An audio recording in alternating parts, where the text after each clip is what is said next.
The morning light filtered through the tall windows of Cornerstone Cafe, casting golden streaks across the worn wooden tables. Nina Hartley wiped down the espresso machine for the third time that hour, her mind already drifting to the canvas waiting in her cramped apartment. Her fingers itched to paint, to create something that mattered, but rent was due in 4 days and her bank account held exactly $217. The cafe was quiet on Tuesday mornings. Just the regulars. Old Mr. Patterson with his newspaper and black coffee. The college students with their laptops and endless refills. Nina liked these slow hours. They gave her time to think, to observe the small human moments that later found their way into her art. The bell above the door chimed. Nina glanced up from her cleaning and felt her breath catch. The man who entered moved with a careful grace, like someone who had learned to take up less space than he deserved. He wore a simple gray coat over dark jeans, nothing flashy, but something about him commanded attention. His eyes swept the cafe before landing on her, and Nina felt an unexpected jolt of recognition, though she was certain they had never met. "Good morning." His voice was warm, textured like honey over gravel. "Coffee, please." "Black, no sugar." Nina nodded, grateful for the familiar routine of making coffee. Her hands moved automatically while her mind raced. She could feel him watching her, not in a way that made her uncomfortable, but with genuine curiosity. "You're the artist."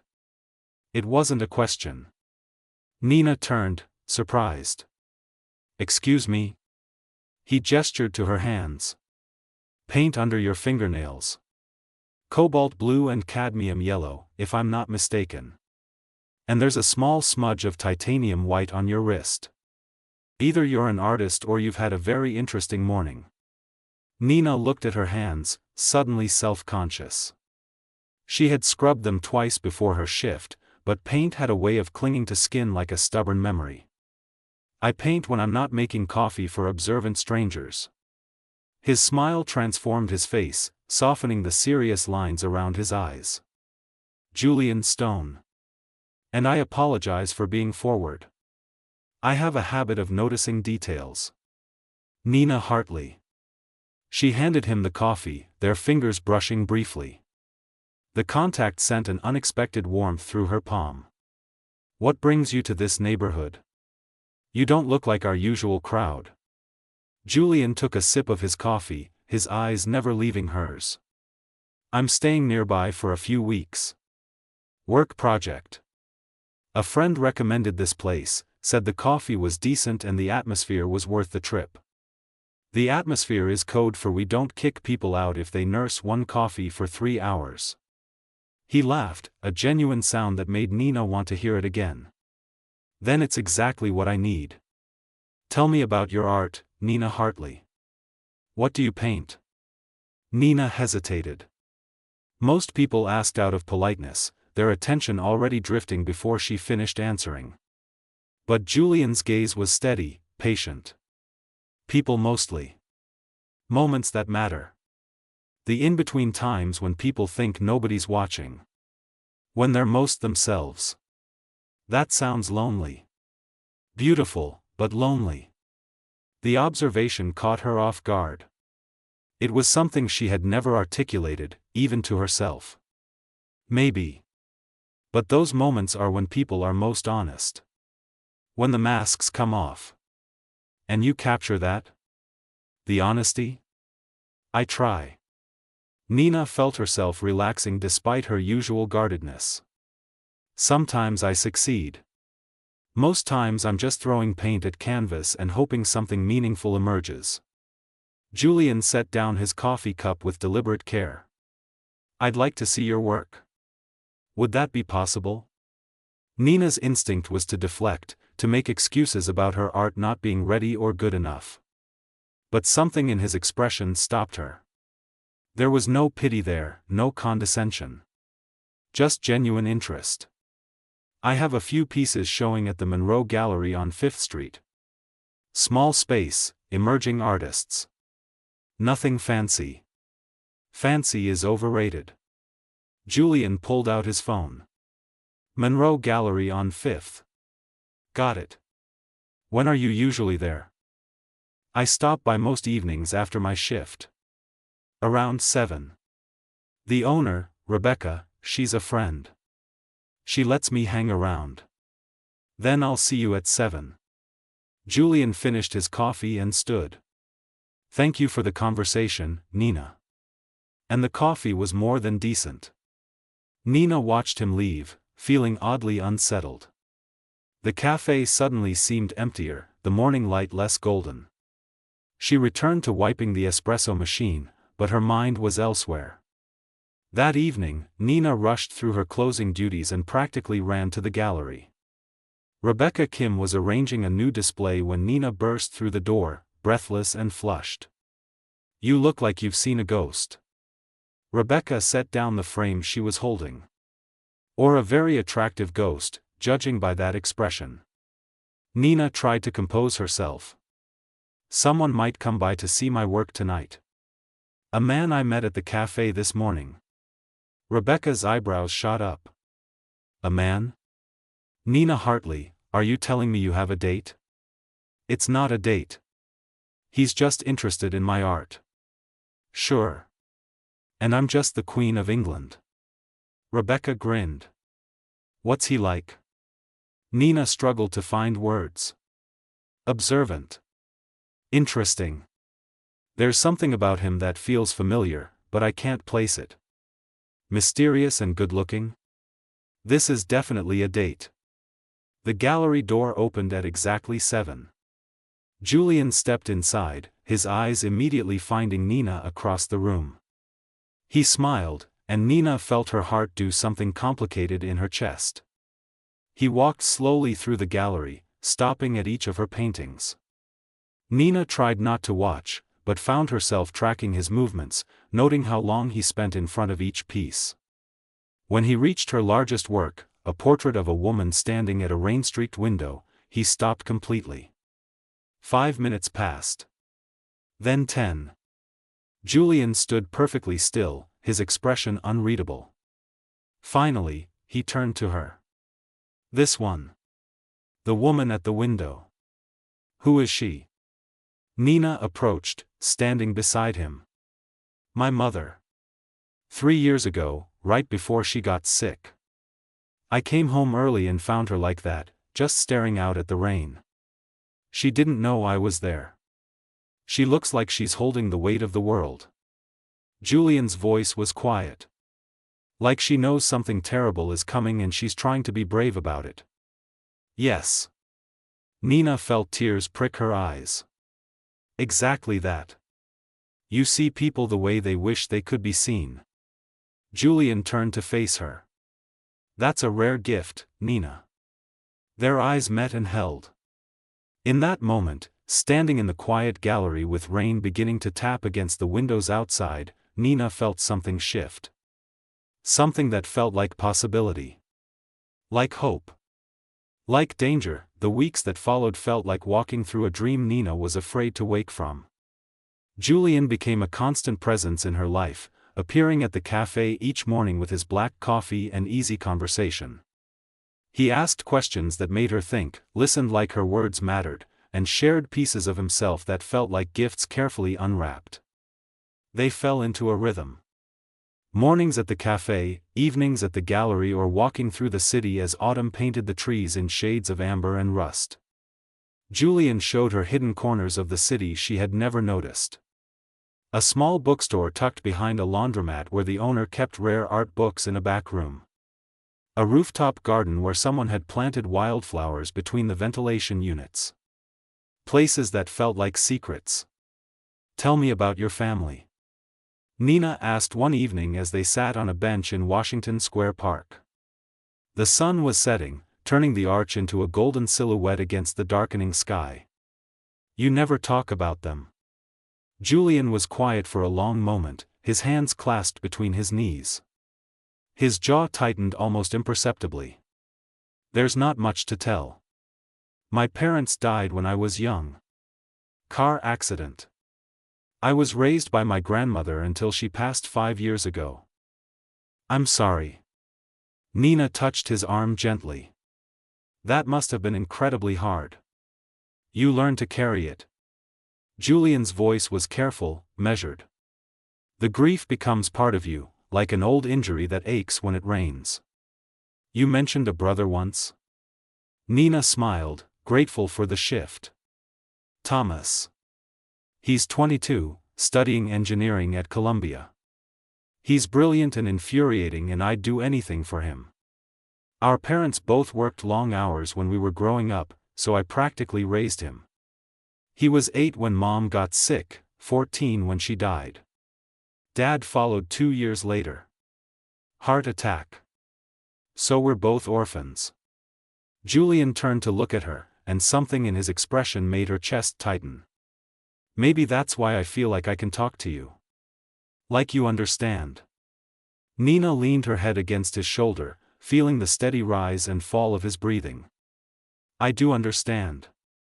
That night, Julian walked her home to her small apartment building in a neighborhood that was trying hard to gentrify.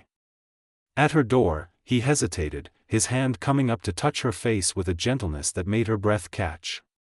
Nina. His thumb traced her cheekbone. I need you to know something. I haven't felt this way in a very long time. Maybe ever. You make me want to be honest about things I've spent years hiding. Then be honest. Nina's voice was barely a whisper. I want to know you, Julian. All of you. He kissed her then, soft and searching, like a question she answered by pulling him closer. When they finally broke apart, both breathless, Julian pressed his forehead against hers. Soon. I promise. There are things I need to settle first, but soon I'll tell you everything. The following Saturday, Nina invited Julian to her apartment for the first time. She had cleaned obsessively, hidden the worst of the clutter, arranged flowers from the corner bodega in a chipped vase. When he arrived, carrying wine and Thai takeout, she felt ridiculously nervous. This is where the magic happens. She gestured to her small studio space in the corner, where canvases leaned against walls and her easel held a half-finished painting. It's not much, but it's mine. Julian set down the food and walked straight to her workspace. He moved through her paintings like someone touring a museum, respectful and absorbed. When he reached her current project, a portrait of an elderly man feeding pigeons, he stopped. Mr. Patterson. From the cafe. Julian glanced back at her. You captured his loneliness perfectly. The way he holds himself, like he's trying to take up less space in the world. But also his dignity. His refusal to disappear. You see it. Nina felt something bloom in her chest. Most people just see an old man with birds. Most people don't really look. Julian returned to her, pulling her close. But you do. You see the truth of people, even when they're trying to hide it. They ate dinner on her small couch, sharing stories and wine. Julian told her about his work, something vague involving corporate restructuring and financial consulting. He traveled often, he said, which explained why he seemed to appear and disappear from the city with little warning. Nina didn't press for details. She was too caught up in the way he looked at her, like she was something precious he was afraid to break. I have to go to Boston next week. Julian said as they lay tangled together later, the city lights painting patterns across her ceiling. 3 days, maybe 4. I hate the idea of not seeing you. I'll survive. Nina traced patterns on his chest. But I'll miss you. Come with me. The words came out rushed, impulsive. I know it's sudden, but I want you there. I want to show you my favorite places. There's this gallery in the North End, and a cafe where they serve the best cannoli you've ever tasted. Nina laughed. I can't just leave, Julian. I have shifts at the cafe. Bills to pay. The real world doesn't stop because I want to run off with a handsome stranger. What if the real world could wait? Just for a few days? Julian propped himself up on one elbow, his expression serious. What if you could just be Nina the artist, not Nina who has to work double shifts to make rent. Is this your way of offering to pay for things? Because I need you to know I'm not that kind of person. I know exactly what kind of person you are. Julian's hand cupped her face. Strong, independent, stubborn as hell. I'm not trying to rescue you or buy your affection. I just want more time with you. Time where you're not exhausted from standing on your feet all day. Is that so terrible? Nina studied his face in the dim light. There was something almost desperate in his eyes, a need she recognized because she felt it too. This thing between them, whatever it was, felt urgent and inevitable and slightly terrifying. Let me think about it. She finally said. Talk to my manager, see if I can swap shifts. That's all I ask.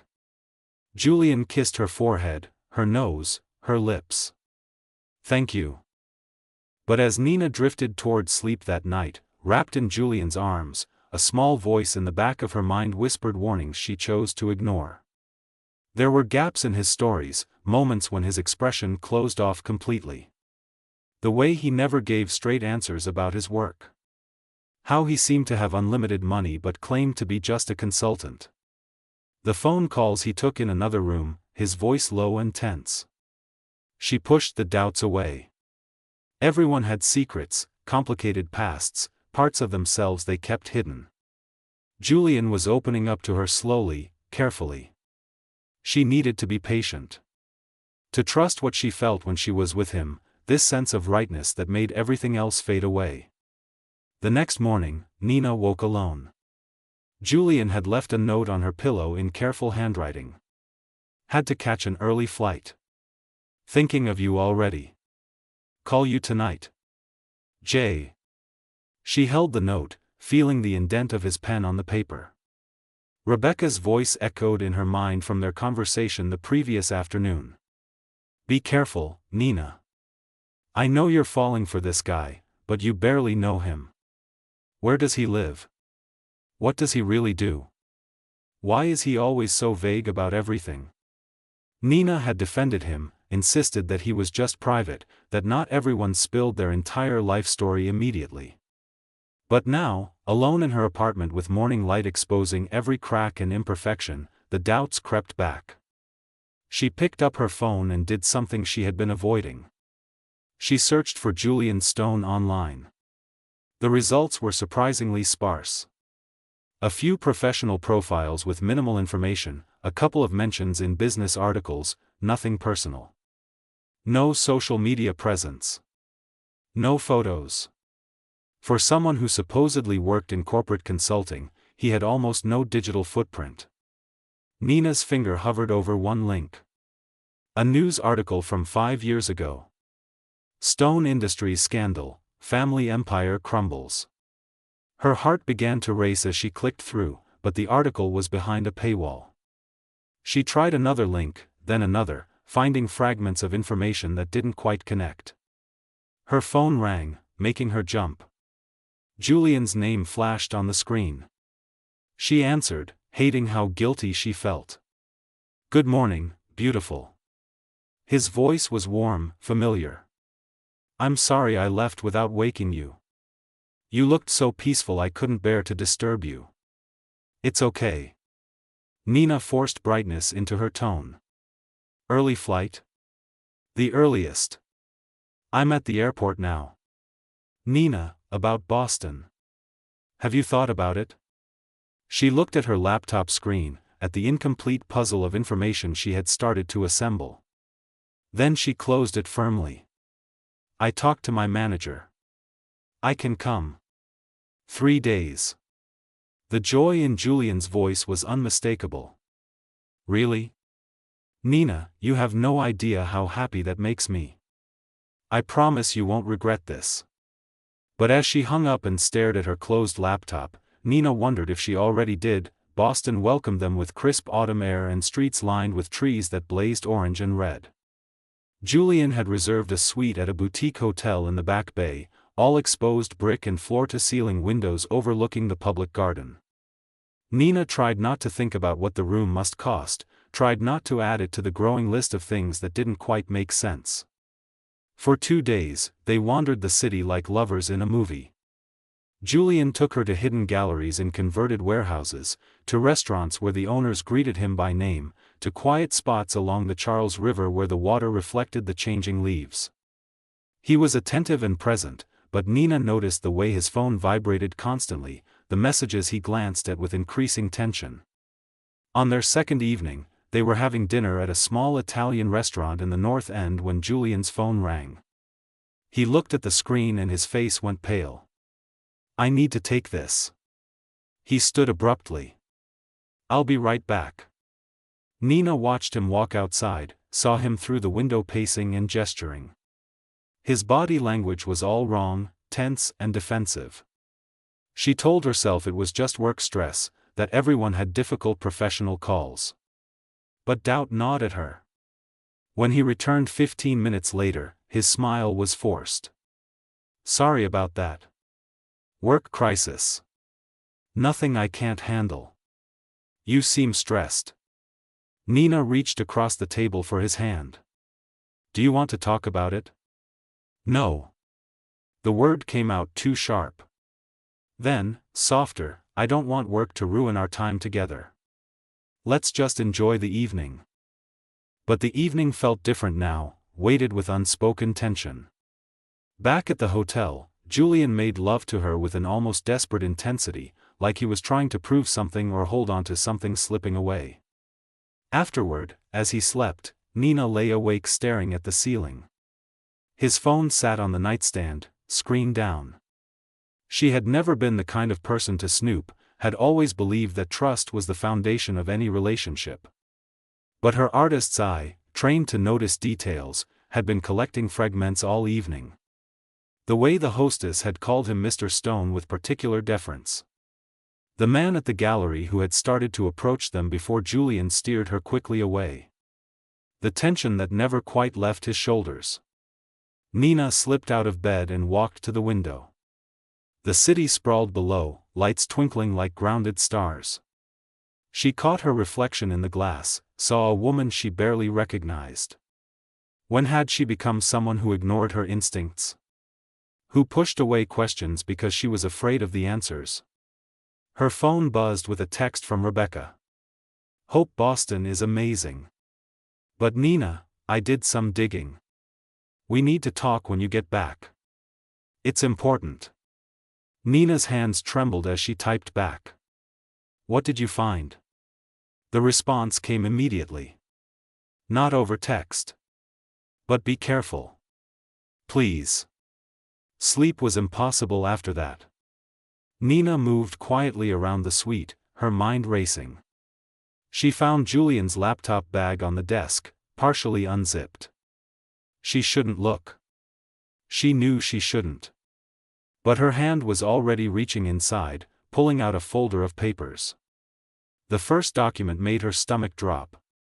It was a legal brief, and Julian's name was everywhere. But not as Julian Stone, consultant. As Julian Stone, defendant.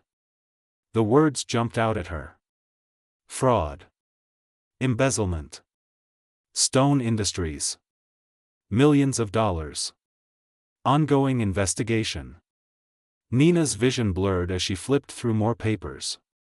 News articles printed out, legal documents, financial statements. The story emerged in fragments that assembled themselves into a devastating picture. Julian came from money, massive money. His family had owned Stone Industries, a real estate empire worth hundreds of millions. 5 years ago, everything collapsed. Julian's father was accused of massive fraud, of stealing from investors, of building an empire on lies. He died before the trial ended. Julian had been implicated too, though charges were eventually dropped due to lack of evidence.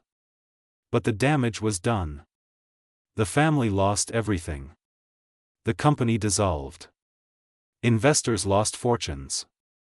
And Julian disappeared from public life, changing cities every few months, living under the radar. Nina's hands shook as she read about the people who had been destroyed. Retirement funds evaporated. College savings gone. One investor had taken his own life. The articles painted Julian's father as a monster, and Julian as either a co-conspirator who got away or a victim of his father's crimes. The truth seemed deliberately unclear. She heard movement from the bedroom and quickly shoved the papers back. But it was too late. Julian stood in the doorway, his expression unreadable. "How long have you been awake?" His voice was flat. "Long enough." Nina held up one of the articles with shaking hands. "Were you ever going to tell me?" Julian's shoulders sagged. He looked suddenly older, exhausted. "Yes. I was working up to it. That's what the phone call was tonight. My lawyer. There's been a development in one of the civil suits. They're trying to reopen the investigation. So what was your plan?" Nina's voice rose despite her efforts to stay calm. "Keep lying to me? Keep pretending to be just some normal guy when you're actually the son of a criminal who destroyed people's lives?" "My father was the criminal, not me." Julian's voice sharpened. "I had nothing to do with his schemes. I was cleared." "Were you, though?" Nina gestured at the papers. "Because these articles say the evidence against you was circumstantial but damning. That you benefited from the fraud for years. That you lived a life of luxury built on stolen money. I was 25 years old." Julian's control was cracking. "I worked for my father's company, yes. I signed documents he put in front of me. I trusted him. I had no idea what he was really doing until it all came crashing down. And all these weeks with me?" Nina felt tears burning her eyes. "Was any of it real? Or was I just some kind of escape? A way for you to play at being normal while you hid from your past? You think this was a game to me?" Julian moved toward her but stopped when she stepped back. "Nina, meeting you, getting to know you, it's been the most real thing in my life in 5 years. You see me as a person, not as the son of a thief. Not as someone who might have been complicit in destroying lives. But I don't really see you at all, do I?" Nina's voice broke. "Because you never let me. You lied about everything. About who you are, where your money comes from, why you're really in New York. I didn't lie. I just didn't tell you everything. That's the same thing, Julian." Nina wiped her eyes angrily. "You let me believe you were someone you're not. You knew I was falling for you and you just let it happen, knowing this bomb was waiting to explode. What was I supposed to say?" Julian's voice rose to match hers. "Hi, I'm Julian. My father was a criminal who stole hundreds of millions of dollars. I may or may not have been involved, and I'm currently fighting lawsuits from people who lost everything. Want to get coffee? You were supposed to trust me." Nina's words came out as a whisper. "You were supposed to be honest before I gave you my heart." The silence that followed felt like a physical thing, pressing down on both of them. Julian sank onto the couch, his head in his hands. "You're right. I should have told you sooner. I was afraid. Afraid you'd look at me the way everyone else does. Like I'm contaminated by my father's sins." Nina wanted to comfort him, wanted to cross the room and hold him. But she couldn't move past the betrayal, the feeling that everything they'd shared was built on a foundation of lies. "Did you buy my painting?" The question came out of nowhere, but suddenly Nina needed to know. "That first one, the woman at the window. Mrs. Kim said someone paid $3,000 cash. Was that you?" Julian looked up, and the guilt in his eyes was answer enough. "Oh my God." Nina felt sick. "Even that? Even my one success as an artist was manufactured. You bought my painting because you what? Felt sorry for me? Wanted a way to get close to me? I bought it because it moved me." Julian stood. "Because it was brilliant. The money had nothing to do with manipulation, Nina. You're incredibly talented. Someone was going to buy that painting eventually. But it should have been real. Nina's voice shook. It should have been someone who found my work on their own, not some rich guy playing at slumming with the poor artist. Is that what you think this was? Julian's face flushed. You think I was slumming? Nina, I have barely enough money to survive. Yes, I had some savings, but most of it went to legal fees. That hotel room we're in? I'm going to be eating ramen for a month to pay for it. I bought your painting with money I couldn't afford to spend because I saw in it something that reflected my own pain back at me. That woman at the window, holding the weight of the world? That's how I've felt every day for 5 years. Nina wanted to believe him. Every fiber of her being wanted to cross the room and tell him they could work through this. But Rebecca's warning echoed in her mind. The articles spoke of charm, of manipulation, of a family that had built an empire on lies and pretty words. I need to go home. Nina moved toward the bedroom to pack her things. I can't do this right now. I can't think clearly here. Nina, please. Julian followed her. Don't leave like this. Let's talk through it. Let me explain everything properly. What's left to explain? Nina threw clothes into her bag without folding them. You're the son of a criminal. You're being sued by people whose lives your family destroyed. You lied to me for weeks about who you really are. What possible explanation makes that okay? The fact that I love you. The words stopped Nina cold. She turned slowly, seeing Julian framed in the doorway, looking more vulnerable than she'd ever seen him. I love you, Nina. That's the truth. Maybe the only truth that matters. I was going to tell you everything this weekend. I had it all planned out. I was just waiting for the right moment because I was terrified of losing you. You already lost me. Nina zipped her bag closed. The moment you decided to lie was the moment you lost me. She pushed past him, grabbed her coat, and headed for the door. Julian didn't try to stop her, just stood there looking broken. At the door, Nina paused without turning around. For what it's worth, I think I was falling in love with you too. With who I thought you were. But that person doesn't exist, does he? He was just another beautiful lie. She left him standing there and walked out into the Boston night. The cold air hit her face, mixing with tears she no longer tried to hold back. She walked without direction, just needing to move, to put distance between herself and the hotel suite that now felt like a crime scene. Her phone rang repeatedly. Julian's name flashing again and again. She finally turned it off and kept walking. Somewhere around midnight, she found herself on a bridge overlooking the Charles River. The water below was black and calm, reflecting the city lights in fractured patterns. Nina thought about her painting, the one Julian had bought. Her mother at the window, holding the weight of the world.